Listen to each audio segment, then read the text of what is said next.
Muy buenas noches. Hoy hablaremos sobre dos conceptos clave en el derecho constitucional y en la materia de derechos humanos: el estado de excepción y la emergencia sanitaria.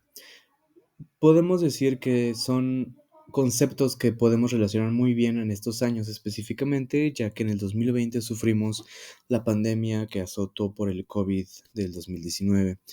Ahora vamos a analizar cuál es la diferencia de ambos, qué implicaciones tienen sobre nuestros derechos y sobre todo qué procedimiento debe seguirse ante un estado de excepción, porque aunque la emergencia sanitaria que se otorgó por el COVID fue razón suficiente para establecer un estado de excepción, el gobierno no lo hizo.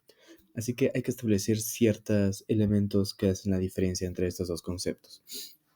Podemos decir en primera instancia que la emergencia sanitaria es una situación declarada por autoridades de salud, en este caso puede ser por la Secretaría de Salud, como en el caso de una pandemia, por ejemplo, que permite aplicar medidas extraordinarias en protección del interés general.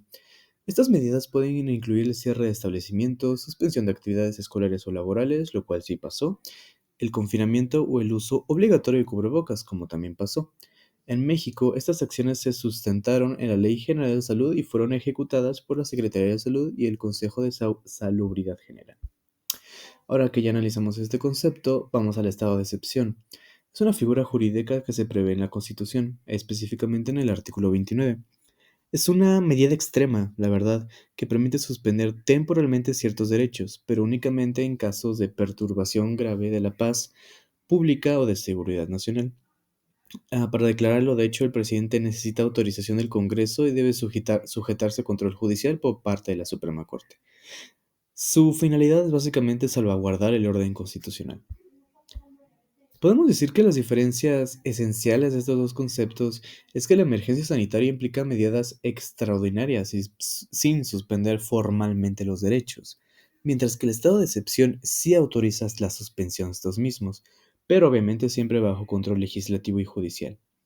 El estado de excepción también tiene ciertas limitantes, como que debe ser temporal, proporcional, necesario y puede afectar derechos como la vida, la integridad personal o el debido proceso, dependiendo del tipo de estado de excepción que se instaure.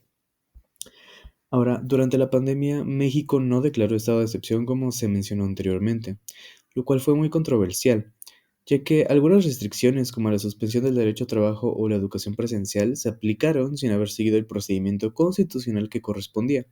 Esto planteó muchas dudas sobre la legalidad de los medios y dejó a muchas personas sin mecanismos claros de defensa jurídica. La pandemia mostró que es indispensable tener marcos sólidos y bien definidos para proteger los derechos humanos en tiempos de crisis. Para finalizar esto, podemos decir que tanto el estado de excepción como la emergencia sanitaria son respuestas jurídicas ante situaciones extraordinarias, como este caso fue una pandemia, pero deben usarse con suma responsabilidad, con motivación y fundamentación a estas acciones y siempre bajo un principio de legalidad. La Constitución y tratados internacionales no se suspenden por capricho, se adaptan para seguir protegiéndonos a nosotros y a todos los ciudadanos.